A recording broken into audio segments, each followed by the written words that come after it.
Welcome back, everyone. So here we are with Maxime, Vachier, Lagrave, Frenchman with three names. I believe you don't mind to be called this way. Congrats, Maxime. And honestly, when I had seen from a camera view that the game has finished, and we were not, well, we followed the opening moves, and then we were not. We thought it's supposed to be draw. We thought it was a draw because it's like so quick. And then once again, interestingly, two games that finished first were from the players who took part in Grand Chess Tour, so the event that finished like days ago. So, Yeah. Do you feel tired? Do you feel full of energy? I believe this is like a boost of confidence when you win the game. Yeah, especially as I hadn't won for the past 21 games or something, so... Yeah, it was quite a streak. You wanted to make it fast, yeah? No. I mean, I would have taken a 7-hour game, but no, it went unexpectedly well, simply. So... Yeah, if we could have an analysis, but yeah, we can do it. We have some. Yeah, the mouse works. So yeah, Queen F4 is kind of. I mean, I think it's been played, but it's kind of new, and apparently it was new to David. And I remember when I first. But was it prepared by you, especially for this game?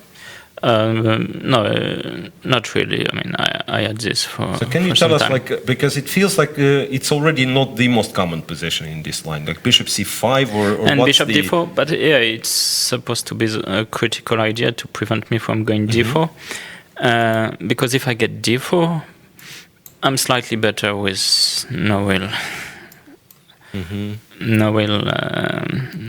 risk. I mean, no. You know, it's just a bit unpleasant to play. It's like if you go, I don't know, knight d7, I go d4. Those famous positions. Yeah, Bishop this d6 or something. Yeah, it's like this is solid, but serious suffering anyway. But I didn't expect Queen f4 to take David by surprise. And well, I mean, but I remember when I first looked at this, because E5 was not mentioned, I think, in the notes, and I thought, okay, how can it be so wrong, simply that it's not mentioned? And I just looked a bit with the computer, and it said Queen G3, D4, D3, or even Castle D3, and it just turns out that E5 is a big weakness, and the bishop on D4 is suddenly very clueless. So I think, of course, knight D7, E5, bishop E5. Oh, I think maybe even queen B4, actually. Now that I think of it, because even queen F3 might be better for me, but queen B4 just wins the pawn. So basically the main test, of course, is to take the pawn in this way. Yeah. Then there are some lines. Yeah, then of course, yeah. Then this is normally... When you mentioned this was the main continuation. This was my starting position. Then we are not asking, because it's obviously that was prepared, and there are some analysis behind this line. Yes, actually, I didn't mention even that Queen F4 was the pawn sacrifice, but I should have. Yeah, and yeah, I mean, last point is that these positions will come back to C3 and D4. Yes, yeah, and this is things. So anyway. And here, you don't expect this to be so bad. Like, if you go castle, d3, I already threatened bishop h6. I always forget that I have to... That's fine. Yeah. And bishop h6. So it kind of forces king h8. Yeah. And now, well, I have a choice. Maybe even knight b1 is a move, or bishop g5 to put pressure on d5. So, yeah. But anyway, he looked like he was doing. He was trying to complicate the position as much as possible. D4. Yeah, d3. I kind of. But it's very risky to do that in this kind of positions if you don't know the lines. Yeah, castle probably not, but I expected some sort of this position, which is obviously better for me, like bishop h6, knight e8, d takes e4. But at the same time, there is some hope, long term. This will be black's hope. It's better, but nothing. Not like you're winning. Nothing decisive. Yeah. It takes d3 took me by surprise, but because it just looks so dangerous.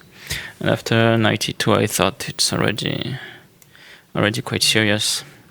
So like you can go. I mean, you cannot really go bishop back, I think, first of all, I can maybe take on g7, but I think bishop f5. Bishop f5, all those means. Yeah, it just looks so scary. F4 castle, bishop f5, it's the same story. I sort of threaten the knight. If bishop b6 back, so probably there was no move for him already. Yeah, knight c5, bishop h6. Because I believe David in interviews, which I only partially heard, he still was like calculating some lines and hoping that will work tactically for him, which is very strange because the position looks so dangerous. G6 was sort of the only move, but this looks winning. Maybe even should be lost. Yeah. Take on queen a3 or queen a3 right away. Or I mean, I can just take and play bishop d3, but this maybe gives some practical hopes. So I don't know. Maybe there's c3 knight e4. I wasn't sure, but I mean, or maybe knight f4, then bishop f2, queen h4. I thought maybe, but I wouldn't be surprised if there was just a 4-3. And in the game, queen d6 took me aback because I was expecting queen f6, and then after he played queen d6, I noticed bishop g5 was winning right away because I did not actually queen takes h5 like in the game. And if this, I thought this was still winning because after knight d6, I just got knight g3. Otherwise, g4 was my first intention, but then the queen is getting trapped.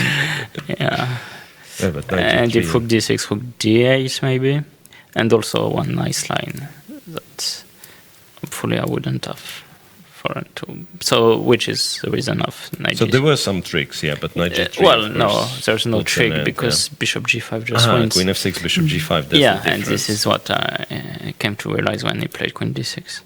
But anyway, queen h5 and now c3 is bishop is trapped and extra piece. Bishop on f5 is also like there's just 0 up. If the pawn was on g7, I would have expected the game to keep on like for another 10-15 moves, but here there's just nothing to do. So an opening catastrophe, and that brings us back to the point from the previous interviews, because when two people play like seemingly a boring draw, you have to understand how much opening preparation, how much work was put in, and then if both players know, sometimes it does look like boring from the outside. Sometimes there's a clash, of knowledge.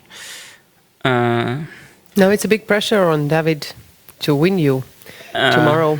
Yeah, of course. No, it's an ideal start for me, but of course, I mean, David can be a very dangerous opponent. He was much better against me, I think, in the Grandfeld last time we played, so I will need to bring my A game.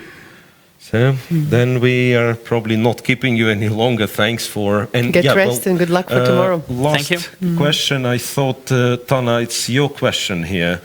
Riga, first time, second time. Is this the first time for you in Riga? First time, yeah. No, I like it. Did you have time to look around the city? Yeah, we went with Etienne to the center town. Probably for now, when you have to play, there is not so much time and really will to enjoy the city, but I hope you do have afterwards. I mean, really, like it's quite nice. I had a quick jog also in the park next to the hotel. So you keep yourself fit, because that was something that we were discussing, that chess has also become very sportive. If early in the days they were smoking and I'm being supposed like to bohemians. keep myself fit, but I'm not sure that I'm doing a great job at that.